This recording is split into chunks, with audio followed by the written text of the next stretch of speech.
오늘은 제가 지인에게 전해들은 이야기를 소개해 드릴게요. 처음엔 그냥 평범한 부부 이야기인 줄 알았는데 듣다 보니 마음 한편이 조용히 저려오는 이야기였어요. 이야기의 주인공은 윤태식 씨라는 분이에요. 올해로 64, 30년을 다닌 회사에서 정년퇴직을 한 지 이제 막 2해가 지났다고 하더라고요. 퇴직 후의 일상은 솔직히 말씀드리면 거의 아무것도 없는 것이나 마찬가지였어요. 아침에 일어나서 밥을 먹고 뉴스를 보고 동네 한 바퀴를 돌고 점심을 먹고 낮잠을 자고 저녁을 먹고 그게 전부였습니다. 아내 정순 씨는 달랐어요.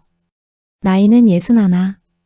태식 씨보다 3살 아래인 아내는 퇴직 후에도 무언가를 계속하고 있었어요. 매주 화요일이 되면 오후 2시쯤 가방을 챙겨 들고 나가는 거예요. 꼭 그 시간이었어요. 태식 씨는 처음에 별 생각이 없었다고 해요. 문화센터 간다고 했으니까 뭐 꽃꽂이나 노래 배우러 가겠지. 그렇게만 생각했대요. 솔직히 물어본 적도 없었어요. 30년을 함께 살았으니까 서로 굳이 물어보지 않아도 다 아는 것 같은 착각이 있었던 거죠. 그런데 어느 화요일 아내가 나간 뒤 집에 혼자 앉아 있는데 문득 이런 생각이 들었다고 해요. 저 사람은 뭘 하고 있을까? 그냥 스쳐 지나가는 생각이었어요.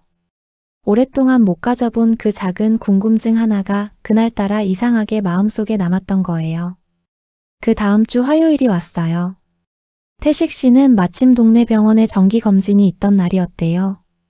버스를 타고 나서는데 자기도 모르게 창밖을 보다가 그만 내려야 할 정류장을 지나쳐버린 거예요. 에이, 다음 정류장에서 내리지 뭐. 그렇게 생각하고 내렸는데 내린 곳이 낯설었어요. 평소에 잘 다니지 않던 동네였거든요. 근처 지도를 보려고 두리번거리는데 저 앞에 익숙한 뒷모습이 보이는 거예요. 연한 베이지색 점퍼, 어깨에 걸친 낡은 에코백, 걸음걸이까지. 틀림없이 아내 정순 씨였어요. 태식 씨는 순간 멈췄다고 해요. 반갑다는 생각보다 먼저 든 건 이상하다는 느낌이었어요. 이쪽은 문화센터가 있는 방향이 아니었거든요. 문화센터는 반대쪽에 있었어요. 분명히 따라가야 하나 말아야 하나 잠깐 망설이다가 그냥 걸음을 옮겼어요. 들킬까봐 거리를 두고 멀찌감치. 아내는 전혀 눈치채지 못하고 어딘가를 향해 빠른 걸음으로 걷고 있었어요. 무언가를 향해 서두르는 사람의 걸음이었어요. 그냥 가는 게 아니라 누군가를 기다리게 할 수 없다는 듯 그런 걸음. 그 뒷모습을 바라보는 태식 씨의 마음속에 말로 설명하기 어려운 무언가가 피어올랐다고 해요. 걱정인지 서운함인지 아니면 그냥 궁금함인지. 정확히 뭔지는 그 자신도 몰랐대요. 아내가 멈춘 곳은 낡은 복지관이었어요. 동네에 꽤 오래된 건물이었는데 태식 씨도 지나쳐 본 적은 있지만 들어가 본 적은 한 번도 없었대요. 외벽에 페인트가 군데군데 벗겨져 있고 입구에는 오래된 현수막이 바람에 살랑이고 있었어요. 지역 주민 누구나 이용 가능합니다. 그런 문구가 적힌 현수막이었다고 해요. 정순 씨는 망설임 없이 그 안으로 들어갔어요. 태식 씨는 건물 입구 바로 바깥에서 잠시 서 있었대요. 따라 들어가기엔 뭔가 이상한 것 같고 그냥 돌아서기엔 발걸음이 떨어지지 않고 결국 조심스럽게 안으로 한 발을 들여놨어요. 로비는 조용했어요. 안내 데스크에 젊은 직원 한 명이 서류를 들여다보고 있었고 복도 벽에는 프로그램 안내문들이 붙어 있었어요. 노인 건강체조, 치매 예방 교실, 취미 공예반 그런 것들이요. 그런데 복도 맨 끝 지하로 내려가는 계단 앞에 이런 종이 한 장이 붙어 있었어요. 한글 교실 매주 화요일 오후 2시 지하 강당. 태식 씨는 그 종이 앞에서 한동안 움직이지 못했다고 해요. 한글 교실. 그 단어가 가슴에 걸렸던 거예요. 아내가 꽃꽂이나 요리를 배우러 온 게 아니라 한글을 가르치러 온 거라는 걸 직감한 순간이었어요. 계단을 내려가는 발걸음이 조심스러웠어요. 소리가 나지 않게 아주 천천히. 지하 계단을 내려가니 긴 복도가 나왔어요. 끝에 낡은 나무 문이 하나 있었는데 문 아래쪽 틈새로 불빛이 새어나오고 있었어요. 그리고 희미하게 사람 목소리가 들렸어요. 태식 씨는 발소리를 죽이고 그 문 가까이 다가갔어요. 문 옆에 작은 유리창이 있었거든요. 강당 내부를 들여다볼 수 있는 작은 직사각형 창문. 눈을 갖다 댔어요. 그리고 그 순간 멈칫했대요. 강당 안에는 어르신들이 앉아 계셨어요. 10명 남짓. 대부분 이르는 넘어 보이는 분들이었어요. 하얀 머리, 굽은 허리, 두꺼운 돋보기 안경. 어르신들은 각자 공책을 펼쳐놓고 손에 연필을 쥐고 있었어요. 그 앞에 칠판이 있었고 칠판 앞에 정순 씨가 서 있었어요. 태식 씨는 30년 동안 아내 옆에 살았지만 그런 아내를 본 적이 없었어요. 집에서의 정순 씨는 언제나 조용하고 잔잔한 사람이었거든요. 밥을 차리고 빨래를 개고 가끔 TV를 보고 목소리를 높이는 일도 거의 없었어요. 그런데 칠판 앞에 정순 씨는 달랐어요. 눈빛이 달랐어요. 분필을 들고 천천히 글씨를 써내려가면서 어르신 한 분 한 분의 얼굴을 살피는 그 눈빛. 누군가를 정말로 귀하게 여기는 사람의 눈빛이었어요. 태식 씨는 그 창문 앞에서 오래도록 서 있었대요. 정순 씨의 목소리가 유리창 너머로 낮게 들려왔어요. 자, 이번엔 나무 써볼게요. 나무. 천천히 따라 써보세요. 어르신들이 고개를 숙이고 연필을 움직이기 시작했어요. 방 안은 조용했어요. 연필 소리만 사각사각 들릴 정도로. 어머니 잘 되고 있어요. 조금만 더 천천히.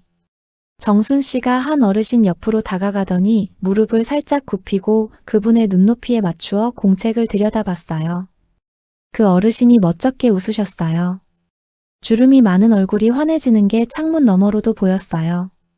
태식 씨는 그 장면을 보면서 이상한 기분이 들었다고 해요. 낯설었어요. 아내가 낯설었어요. 30년을 같이 살았는데 저 사람이 이런 사람이었나 싶은 기분. 모르는 사람을 처음 보는 것 같은 느낌이 드는 이상한 기분. 수업은 1시간 반 정도 이어졌어요. 태식 씨는 그 시간 동안 자리를 뜨지 못했어요. 복도 한쪽에 기대서서 창문을 들여다보다가 잠시 눈을 감았다가 또 들여다보다가 수업이 끝나갈 무렵 정순 씨가 어르신들에게 뭔가를 나눠주는 게 보였어요. 작은 봉지였는데 그게 뭔지는 잘 안 보였어요. 어르신들이 그걸 받으면서 두 손으로 꼭 쥐는 모습은 보였어요. 마치 소중한 걸 받는 것처럼. 태식 씨는 그 장면을 보면서 무언가가 목구멍 쪽으로 올라오는 걸 느꼈다고 해요. 말로는 표현하기 어려운 그 무언가가요. 태식 씨는 그날 집으로 먼저 돌아와서 아무렇지 않은 척 TV 앞에 앉아 있었어요. 아내가 들어오자 다녀왔어요? 짧게 묻고 그게 전부였다고 해요. 아내는 가방을 내려놓고 부엌으로 들어갔어요. 저녁을 준비하면서 오늘 날씨 많이 쌀쌀하더라고요 라는 말을 했고 태식 씨는 그러게요 라고 답했어요. 보통의 저녁이었어요. 그런데 태식 씨의 마음속은 조용하지 않았어요. 머릿속에 자꾸 질문이 떠올랐어요. 언제부터였을까? 다음날 태식 씨는 복지관에 전화를 했대요. 한글 교실에 대해 물어보려고요. 전화를 받은 직원이 뜻밖의 말을 했어요. 아, 정순 선생님 말씀하시는 거죠? 올해로 7년째 오시는 분이에요. 7년. 태식 씨는 전화를 끊고 한동안 그 자리에 앉아 있었다고 해요. 7년이면 자기가 회사 다니던 마지막 7년이에요. 그 시간 동안 아내는 매주 화요일마다 그곳에 가고 있었던 거예요. 한 번도 빠지지 않고. 그런데 태식 씨는 한 번도 물어본 적이 없었어요. 문화센터 가는가 보다 하고 넘겼던 거죠. 관심이 없었던 건 아니에요. 그냥 당연한 일상 중 하나라고 생각했던 거예요. 아내가 뭘 하는지, 어떤 마음으로 사는지, 뭘 좋아하는지 물어볼 생각 자체를 못했던 거예요. 30년이나 함께 살았는데 그 사실이 이상하게 아팠어요. 태식 씨는 그 다음 날도 또 그 다음 날도 그 생각을 털어내지 못했어요. 처음엔 왜 말을 안 했을까? 라는 의문이었어요. 7년 동안 매주 화요일에 한글을 가르치러 다녔으면 남편한테 한 번쯤 말할 수 있었던 거잖아요. 자랑스러운 일이잖아요. 좋은 일이잖아요. 그런데 생각하면 생각할수록 그 화살이 아내 쪽이 아니라 자기 쪽으로 향하기 시작했대요. 아내가 말을 안 한 게 아니라 자기가 들을 준비가 돼 있지 않았던 건 아닐까? 아내가 무언가를 꺼내려 할 때 자기가 어떻게 반응했는지 기억을 더듬어 보니까 씁쓸한 장면들이 나오는 거예요. 나중에 얘기해요. 밥 먹으면서 그런 얘기해요? 그게 무슨 소용이에요? 퇴직 전에 바쁠 때 했던 말들이에요. 아내가 뭔가 말하려 할 때마다 자기도 모르게 끊어버렸던 기억들. 그때는 그게 그렇게 무심한 말인 줄 몰랐어요. 그냥 바빴으니까. 피곤했으니까. 그런데 그 말들이 쌓이면 어떻게 되는 걸까요? 아마 정순 씨도 처음엔 말하려 했을 거예요. 나 요즘 복지관에 가서 한글 가르치는 거 도와주고 있어요. 그런 말을. 그런데 어느 순간 말하지 않는 쪽을 선택한 거예요. 말해봤자 반응이 없거나 별 관심 없다는 걸 알았으니까. 태식 씨는 그 생각에 이르렀을 때 가만히 손을 내려다봤다고 해요. 오래된 손. 30년을 같이 살면서 제대로 마주잡지 못한 손. 태식 씨는 결국 복지관을 다시 찾아갔어요. 이번엔 용기를 내서 담당 직원에게 물어봤대요. 한글 교실에 대해서요. 직원이 반갑게 설명을 해줬어요. 교실 인원은 보통 10명 안팎이고 대부분 70에서 80 사이의 어르신들이라고. 글을 전혀 못 읽으시는 분도 있고 조금은 읽는데 쓰는 게 어려운 분도 있다고 했어요. 그 중에 박봉래 어르신이라고 계세요. 올해 78이신데 직원이 잠깐 말을 낮추면서 이야기를 이어갔어요. 그 어르신은 일제강점기 말에 태어나서 학교에 한 번도 다녀본 적이 없는 분이에요. 어릴 때 집이 너무 가난해서 딸이 학교 갈 형편이 못 됐거든요. 오빠들은 다 학교를 다녔는데 자기만 못 간 거예요. 그때는 그게 그냥 당연한 일인 줄 알았대요. 결혼을 하고 나서는 남편이 대신 서명을 해줬어요. 은행 일도 남편이 다 처리했어요. 자식들이 학교에서 편지가 오면 큰아들한테 읽어달라고 했어요. 그렇게 78대를 살아온 거예요. 그런데요, 직원이 작은 목소리로 말했어요. 그분이 정순 선생님 교실에 오신 지 2달 됐을 때 처음으로 자기 이름을 써보셨대요. 박봉래 3글자를요. 태식 씨는 그 말을 듣는 순간 숨을 한번 고르게 됐다고 해요. 78해를 살면서 처음으로 자기 이름을 쓴 사람. 그 3글자가 얼마나 컸을까요? 나중에 태식 씨가 직접 그 어르신 이야기를 좀 더 자세히 전해 들었어요. 정순 씨에게서가 아니라 복지관 직원에게서요. 정순 씨는 그 이야기를 집에서 한 번도 꺼낸 적이 없었거든요. 박봉래 어르신이 처음 교실에 오셨을 때 연필을 쥐는 것 자체가 어색하셨대요. 손이 많이 굳어 있고 관절도 좋지 않아서 글씨를 쓰는 게 쉽지 않으셨던 거예요. 정순 씨가 처음 한 달은 받침 없는 쉬운 글자들부터 시작했대요. 아, 어, 오, 우이. 어르신이 공책에 한 글자씩 써내려가면 옆에 앉아서 손을 살짝 잡아드리면서 획 방향을 알려드리고 2달째 되던 날 정순 씨가 조심스럽게 제안했어요. 어머니, 오늘은 이름 한번 써볼까요? 어르신이 처음엔 손을 저으셨대요. 에이, 내가 무슨 이름을 써요. 어려워서. 그런데 정순 씨가 칠판에 먼저 써줬어요. 박봉래. 3글자를 크게. 천천히 따라 써보세요. 틀려도 돼요. 아무도 안 봐요. 어르신이 연필을 들었어요. 손이 떨렸어요. 첫 획을 긋는데 시간이 꽤 걸렸대요. 그런데 박을 쓰고 복을 쓰고 예까지 다 쓰고 나서 어르신이 공책을 내려다보셨어요. 그러고는 아무 말도 없이 눈물을 흘리셨대요. 정순 씨도 아무 말 없이 옆에 앉아 있었대요. 2사람이 한동안 그냥 그렇게 있었다고 해요. 78해 만에 자기 이름을 처음 쓴 사람 곁에서 그냥 같이 있어준 거예요. 교실에는 박봉래 어르신 말고도 여러분이 계셨어요. 그 중에 이만복 어르신이라고 75된 남자 어르신도 계셨대요. 이 어르신은 젊을 때 건설 일을 하셨어요. 평생 몸으로 일한 분이셨는데 한글을 배울 기회가 없었던 건 아니에요. 배우려는 마음이 있었는데 일이 바빠서 그리고 나중엔 나이가 들어서 창피해서 자꾸 미루다 보니 여기까지 온 거예요. 문제는 아들이었어요. 아들이 서울에서 직장을 다니는데 가끔 내려올 때마다 어르신을 대하는 게 영 불편했대요.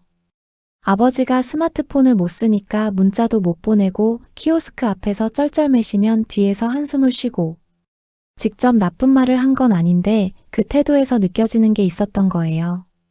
아버지는 왜 이런 것도 못하냐는 그 무언의 시선. 어느 날 아들이 무심코 한 말이 있었대요. 아버지, 요즘엔 글도 못 읽으면 아무것도 못해요. 진짜. 타박이라기보다 그냥 흘린 말이었는데 그 말이 어르신한테는 박혔던 거예요. 그날 이후로 어르신이 복지관 문을 두드리셨대요.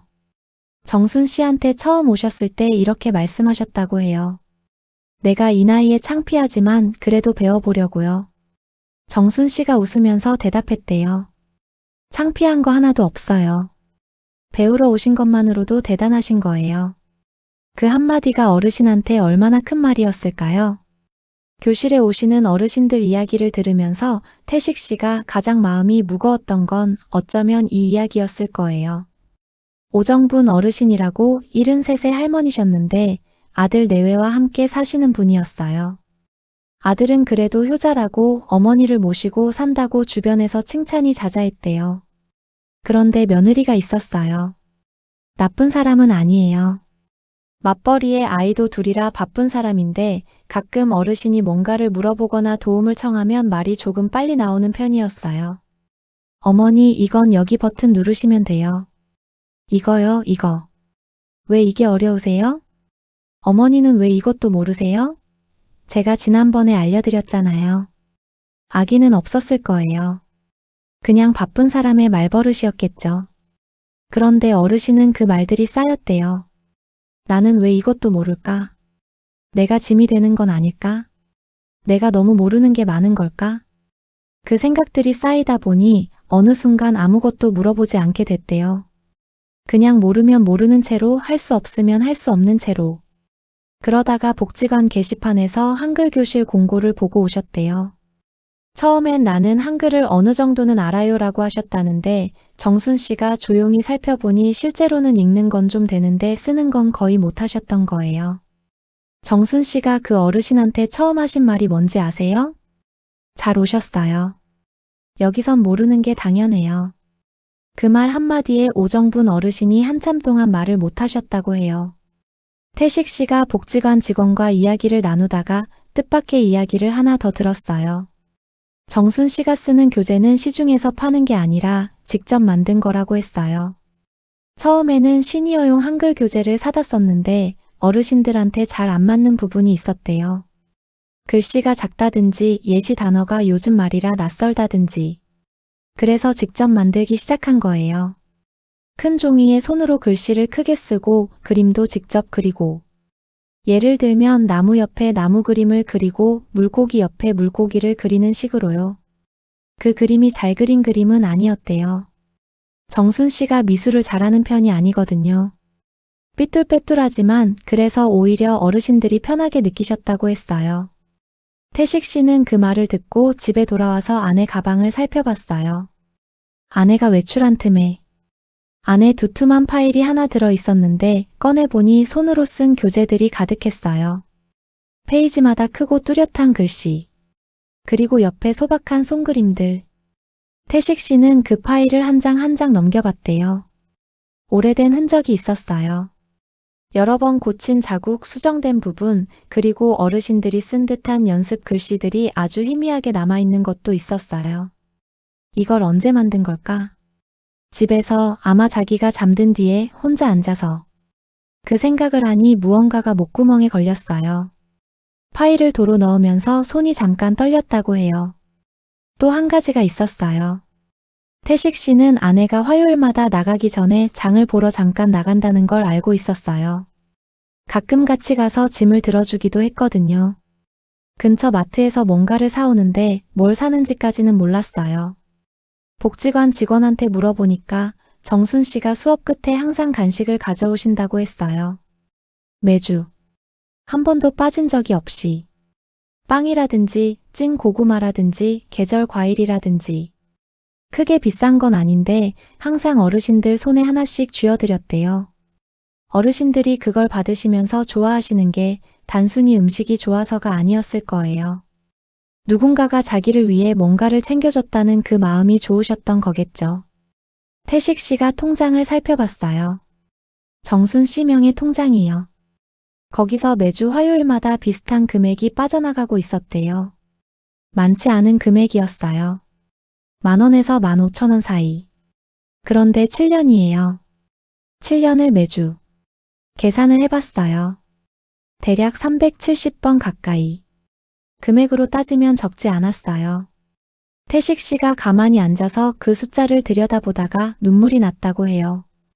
울려고 한 게 아닌데 그냥 나온 거라고. 아내는 한 번도 이거 내가 사비로 하는 거야 라는 말을 하지 않았어요. 그냥 조용히 7년 동안. 화요일이 돌아왔어요. 태식 씨는 아침부터 뭔가 결심한 사람처럼 조용했다고 해요. 아내가 가방을 챙기는 걸 말없이 지켜보다가 아내가 신발을 신으려는 순간 말을 꺼냈대요. 같이 가도 될까요? 정순 씨가 손을 멈췄어요. 그리고 남편을 바라봤어요. 같이요? 응. 한번 가보고 싶어서. 정순 씨가 잠시 아무 말도 하지 않았어요. 남편의 얼굴을 보다가 무언가를 읽었는지 짧게 그래요라고만 했어요. 많은 말을 하지 않았어요. 둘이 나란히 버스를 탔어요. 오래간만에, 아니 어쩌면 아주 오랜만에 같은 방향으로 같이 나선 두 사람. 버스 안에서 아무 말도 하지 않았어요. 창밖을 보거나 손잡이를 잡거나. 복지관에 도착해서 지하로 내려가는 계단 앞에서 정순 씨가 남편을 한번 돌아봤어요. 시끄럽거나 그런 건 아닌데 어르신들이 수줍어하실 수 있어요. 조용히 앉아 계실 수 있죠? 태식 씨가 고개를 끄덕였어요. 강당 문을 열었어요. 먼저 들어서는 정순 씨 뒤를 따라 태식 씨가 처음으로 그 문 안으로 들어섰어요. 그동안 창문 너머로만 보아온 그 공간 안으로. 낡은 형광등 빛, 오래된 나무 의자들, 그리고 칠판 앞에 이미 자리를 잡고 앉아 계신 어르신들. 그 풍경이 눈앞에 펼쳐졌어요. 어르신들이 태식 씨를 보자 잠깐 술렁였어요. 낯선 사람이 들어왔으니까요. 정순 씨가 자연스럽게 앞으로 나서면서 말했어요. 오늘은 제 남편이 같이 왔어요. 옆에 조용히 앉아 있을 거예요. 신경 쓰지 마시고 평소처럼 하시면 돼요. 어르신 한 분이 장난기 있는 목소리로 말씀하셨대요. 선생님 남편이에요? 잘생겼네. 웃음이 퍼졌어요. 태식 씨도 멋쩍게 웃었어요. 구석 쪽 의자에 조용히 앉았어요. 그리고 수업이 시작됐어요. 정순 씨가 칠판 앞에 서는 순간 태식 씨는 또 한 번 그 낯선 느낌을 받았어요. 집에서의 정순 씨와 칠판 앞의 정순 씨가 달랐거든요. 집에서의 아내는 늘 무언가를 하면서도 조용히 자기를 지우는 사람 같았는데 여기서는 달랐어요. 존재감이 있었어요. 공간을 채우는 사람이었어요. 무심히 분필을 드는 손, 어르신 한 분 한 분을 살피는 눈길, 틀린 답에도 절대 핀잔을 주지 않는 목소리. 칭찬도 과하지 않고 재촉도 하지 않고 어르신들의 속도에 맞추는 사람이었어요. 태식 씨는 그 1시간 반 동안 거의 말을 하지 않았어요. 수첩에 뭔가를 적는 척하다가 그냥 앉아서 바라보다가 어르신이 글씨를 한자 쓰고 정순 씨한테 보여드릴 때 정순 씨가 잘하셨어요 라고 말하는 그 표정이 자꾸 눈에 들어갔어요. 저 사람이 30년을 같이 산 내 아내가 맞나 싶었대요. 모르는 사람 같기도 하고 더 잘 알게 된 것 같기도 하고 그 이상한 두 감정이 동시에 들었어요. 수업이 끝나고 정순 씨가 간식 봉지를 꺼냈어요. 그날은 작은 찐빵이었어요. 어르신들이 두 손으로 받으시면서 환하게 웃으셨어요. 박봉래 어르신이 태식 씨 쪽을 보시면서 말씀하셨어요. 선생님 남편분 고생이 많으시겠어요. 이런 사람이랑 사니까 복이 많으시네. 태식 씨가 잠깐 말문이 막혔대요. 제가 복이 많은 게 아니라 말을 시작했는데 뒷말이 안 나왔어요. 그냥 웃으면서 고개를 끄덕였대요. 이만복 어르신이 다가오셔서 악수를 청하셨어요. 선생님이 우리한테 얼마나 잘해주시는지 몰라요. 이 나이에 이런 걸 배울 기회가 있을 거라고 생각도 못했는데 말씀하시다가 목이 잠기셨는지 잠깐 멈추셨어요. 오정분 어르신은 아무 말 없이 태식 씨한테 찐빵 하나를 건네주셨어요. 태식 씨 것은 없다는 걸 눈치채신 거죠. 드세요. 맛있어요. 그 말이 참 따뜻했대요. 돌아오는 길에 태식 씨와 정순 씨는 나란히 걸었어요. 버스를 기다리는 동안 아무 말도 하지 않다가 정순 씨가 먼저 입을 열었어요. 어땠어요? 태식 씨가 잠깐 생각하다가 말했어요. 다음 주에도 와도 돼요? 정순 씨가 아무 말 없이 걷다가 아주 작게 웃었어요. 대답 대신 그 웃음이었어요. 다음 주 화요일에도 태식 씨는 따라갔어요. 이번엔 더 자연스러웠어요. 어르신들도 이미 얼굴을 익혔으니까요. 수업이 시작되고 태식 씨는 좀 더 자세히 관찰할 수 있었어요. 지난주엔 너무 낯선 공간에 압도돼서 제대로 못 봤는데 이번엔 달랐어요. 정순 씨가 수업을 진행하는 방식이 있었어요. 먼저 지난 시간에 배운 걸 어르신들과 같이 복습하는 거예요. 칠판에 글자를 쓰면서 이게 뭐예요? 하고 물어보면 어르신들이 조금씩 답을 말씀하세요. 틀려도 괜찮고 모르면 저는 아직 이게 헷갈려요 라고 솔직하게 말씀하시기도 해요. 정순 씨는 틀린 답에 절대 아니에요 라고 하지 않았어요. 거의 다 됐어요. 이 부분만 조금 달라요 라고 하거나 아니면 그냥 조용히 다시 한번 쓰는 방식으로 알려줬어요. 어르신들이 창피하지 않게. 태식 씨가 그 모습을 보면서 마음속으로 생각했대요. 저 사람이 선생으로 살았어야 했는데. 정순 씨는 사범학교를 나왔어요. 젊을 때 잠깐 초등학교에서 교사 생활을 했는데 결혼하고 아이를 낳으면서 그만두게 됐어요. 그 시절에는 그게 흔한 일이었거든요. 결혼하면 그만두는 게 당연하다는 분위기. 그 이후 태식 씨는 한 번도 아내한테 가르치는 일 하고 싶지 않아요? 라고 물어본 적이 없었대요. 아내가 그 꿈을 어떻게 가슴에 품고 살았는지 전혀 생각해 본 적이 없었어요. 여기서 이렇게 그 꿈을 살고 있었던 거예요. 세 번째 화요일이 지나고 나서 태식 씨가 복지관에서 심상치 않은 분위기를 느꼈어요. 직원들 표정이 좀 어두웠고 강당 쪽 복도에 무언가를 측량하는 사람들이 와 있었어요. 나중에 알고 보니 복지관 건물이 재개발 문제에 걸려 있었던 거예요. 건물이 꽤 오래됐고 구청에서 리모델링 예산을 검토 중인데 그 과정에서 일부 프로그램들이 정리수순을 밟게 될 거라는 얘기가 돌고 있었어요. 참여 인원이 적거나 따로 강사 비용이 드는 프로그램들이 우선 대상이 된다는 거예요. 한글 교실은 강사비가 없었어요. 정순 씨가 자원봉사로 하는 거니까요. 그런데 문제는 다른 데 있었어요.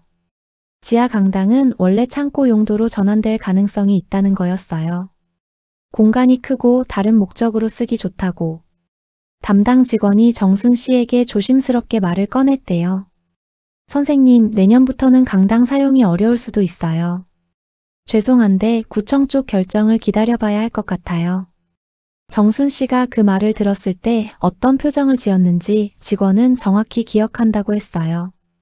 어르신들한테는 아직 말하지 마세요. 그 한마디였대요. 자기 걱정보다 어르신들이 상처받을까봐 먼저 걱정하는 말. 그 말을 전해들은 태식 씨는 잠시 말이 없었어요. 그리고 조용히 무언가를 생각하기 시작했어요. 그날 저녁 태식 씨가 조심스럽게 물었어요. 강당 얘기 들었어요. 어떻게 할 거예요? 정순 씨가 설거지를 하다가 잠깐 손을 멈추고 남편을 봤어요. 어르신들이 기다리고 계세요. 짧은 말이었어요. 그런데 그 말에 모든 게 담겨 있었어요. 공간이 없어지면 어떡하나, 다른 곳을 알아봐야 하나, 힘들지 않나라는 질문에 대한 대답이 그 한 문장이었어요. 어르신들이 기다리고 있으니까 다른 방법을 찾을 거예요.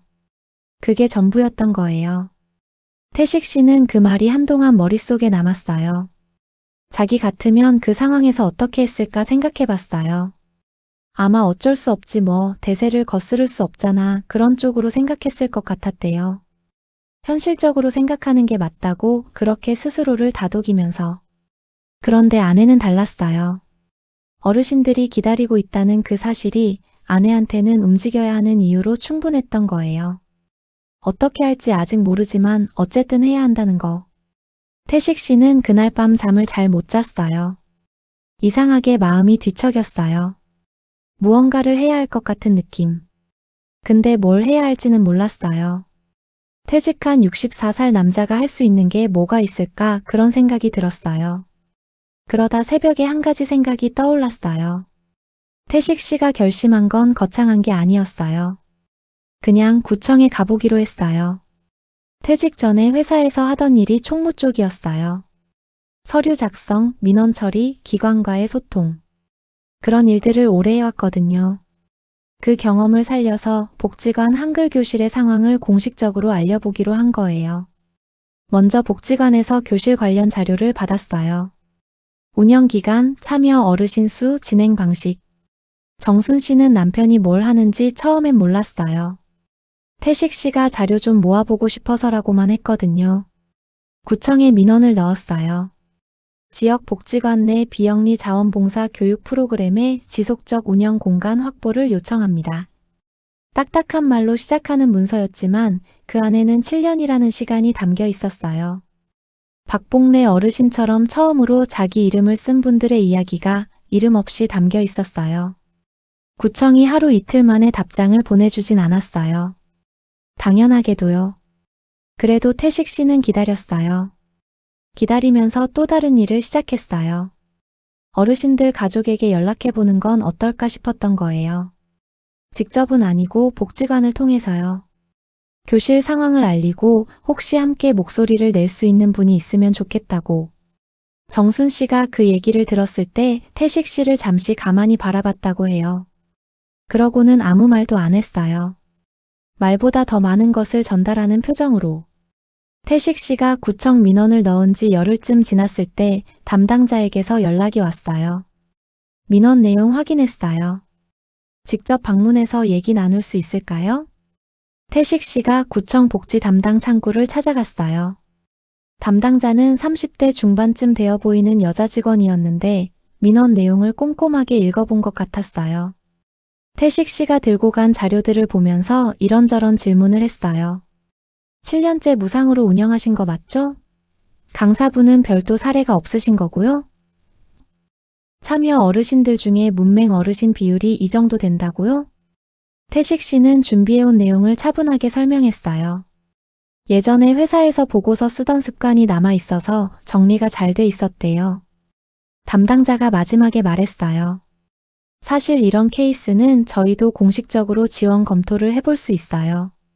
근데 윗선에서 검토가 필요한 사안이라 좀 시간이 걸릴 것 같아요. 얼마나요? 한두 달? 장담은 못해도 검토해 볼게요. 돌아오는 길에 태식 씨 발걸음이 조금 가벼웠다고 해요. 해결됐다는 게 아니라 적어도 무언가를 했다는 느낌. 아직 불확실하지만 그냥 지나치지 않았다는 것.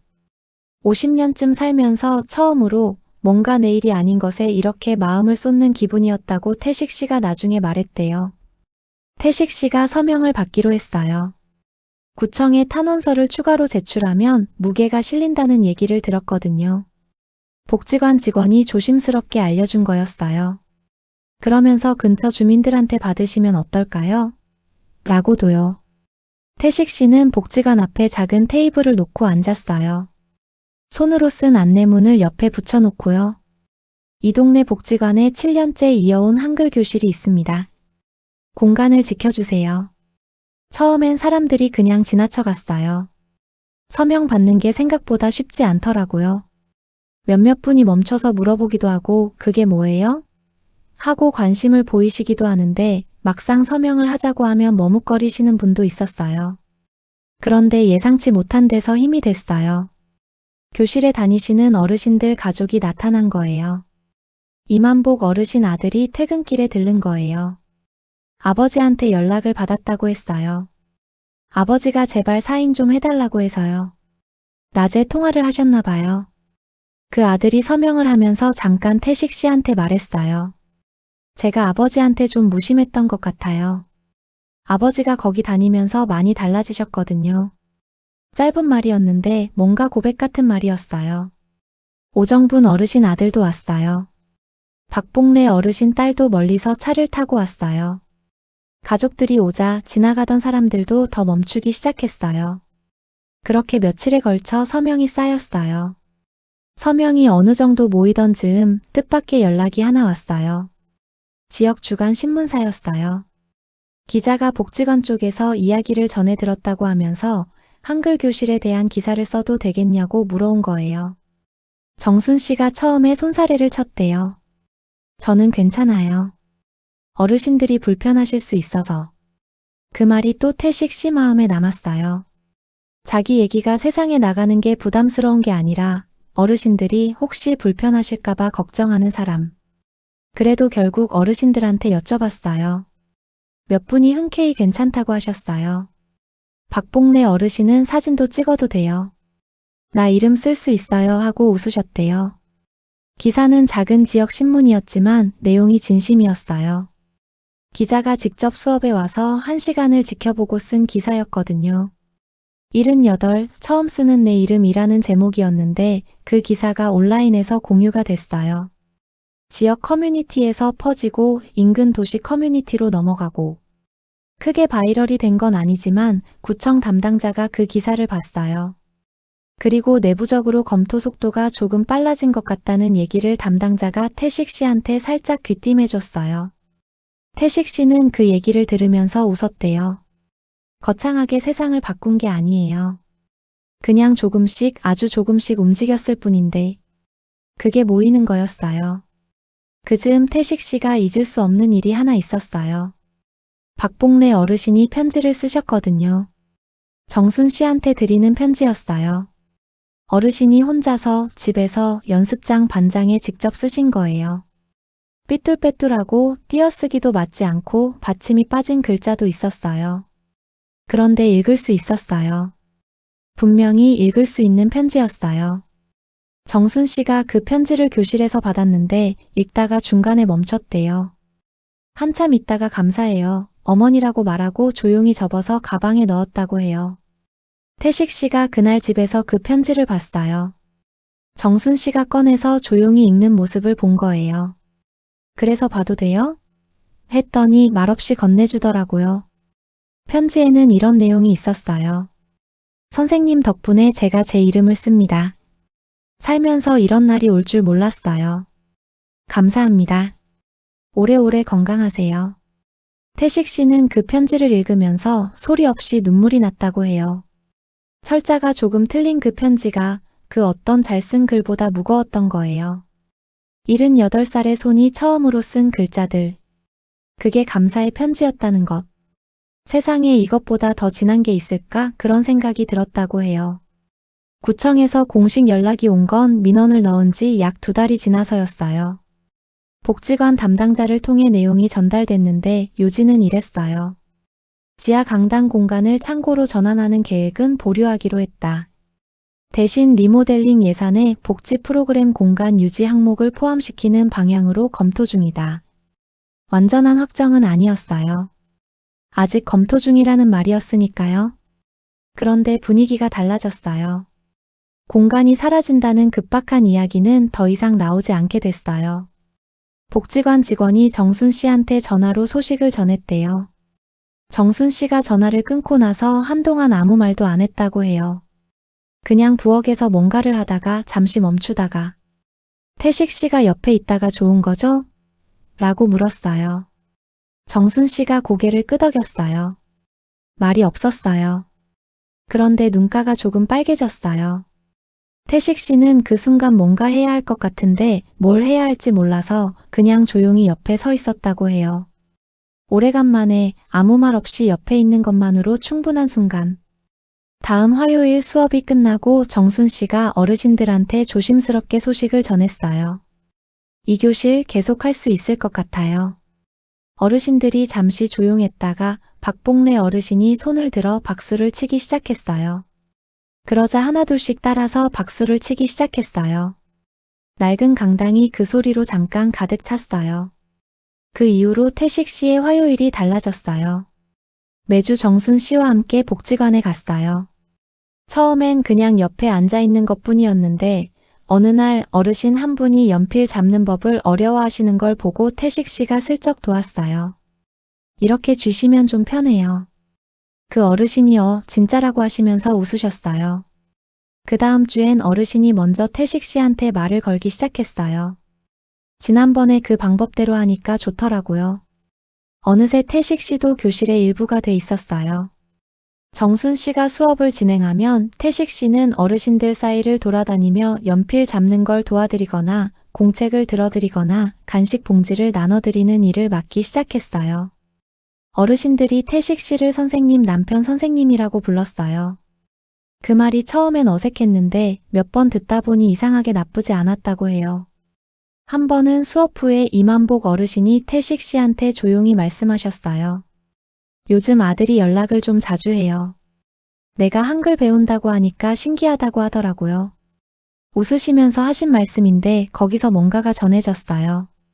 글자 하나가 관계를 바꿀 수도 있구나. 태식 씨는 그 생각을 수업이 끝나고 돌아오는 버스 안에서 했대요. 정순 씨 옆에 앉아서 창밖을 보면서 어느 저녁 태식 씨가 아내와 마주 앉아서 차를 마시다가 이런 말을 했어요. 나 당신 잘 몰랐던 것 같아요. 정순 씨가 찻잔을 내려놓고 남편을 봤어요. 말이 없었어요. 30년 살았는데 그냥 옆에 있는 사람이라고만 생각했던 것 같아. 이름표처럼. 내 아내, 내 사람.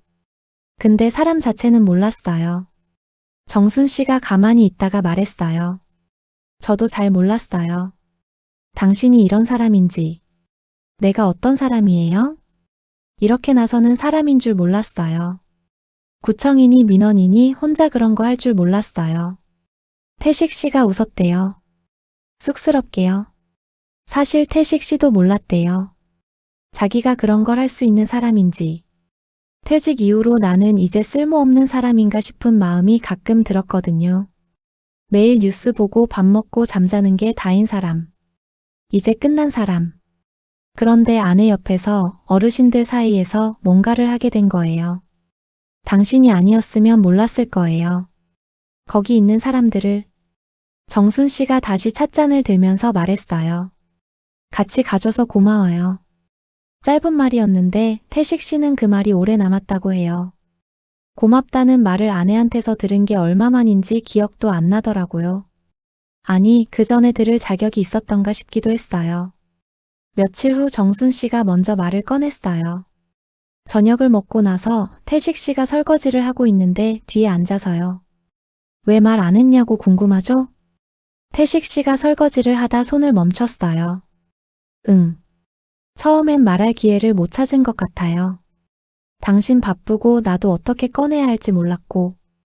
근데 그게 쌓이다 보니까 정순 씨가 잠깐 말을 멈췄어요. 말 안 하는 게 더 편해졌어요. 내 거라는 느낌이 들었어요. 누구한테 설명 안 해도 되는 내 것. 거기 가면 내가 뭔가 할 수 있는 사람이 되는 것 같아서. 태식 씨는 그 말을 들으면서 수도꼭지를 잠갔어요. 그리고 천천히 수건으로 손을 닦았어요. 집에서는요? 정순 씨가 잠깐 웃었어요. 쓸쓸하지는 않은 그냥 오래된 감정이 담긴 웃음이었어요. 집에서는 그냥 아내잖아요. 밥하고 빨래하고 그런 사람. 거기선 선생님이에요. 태식 씨는 그 말을 듣고 아무 말도 못했어요. 반박할 수가 없었어요. 틀린 말이 아니었으니까요. 미안해요. 짧게 그렇게만 했어요. 정순 씨가 모료라고 했지만 두 사람 다 알고 있었을 거예요. 그 미안함이 어디서 오는 건지를. 그 이후로도 두 사람은 매주 화요일을 함께 보냈어요. 봄이 오고 여름이 지나고 가을이 됐어요. 복지관 강당에는 창문으로 햇빛이 잘 들어왔어요. 어르신들 공책에는 글자들이 조금씩 늘어났어요.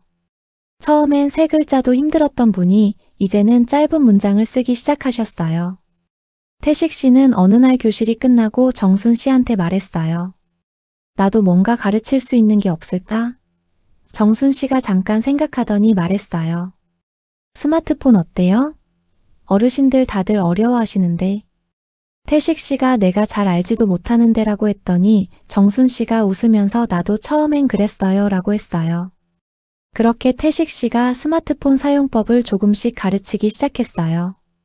어르신들한테 영상통화하는 법, 사진 찍는 법, 카카오톡에 답장하는 법. 그것 하나 배우시고 아들한테 문자 보냈다고 좋아하시는 어르신을 보면서 태식 씨도 뭔가가 차오르는 느낌이었대요. 화요일이 달라졌어요. 두 사람 모두에게. 버스를 기다리면서 오늘 수업 얘기를 하고 어르신들 근황을 나누고 집에 와서 저녁을 먹으면서도 이야기가 이어졌어요. 30년 결혼 생활에서 가장 말이 많은 시기가 됐다고 태식 씨가 나중에 웃으면서 말했대요. 우리가 이 나이에 이런 게 생길 줄 몰랐어요. 정순 씨가 말없이 옆에서 걸었어요. 그냥 같이 걷는 것만으로도 충분한 저녁이었어요. 이 이야기를 전해준 분이 마지막에 이런 말을 했어요. 사실 태식 씨가 아내를 따라간 건 아주 사소한 일이었어요. 버스를 잘못한 거잖아요. 그게 전부였어요. 맞아요. 처음엔 정말 우연이었어요. 버스 한 번 잘못한 것 내려야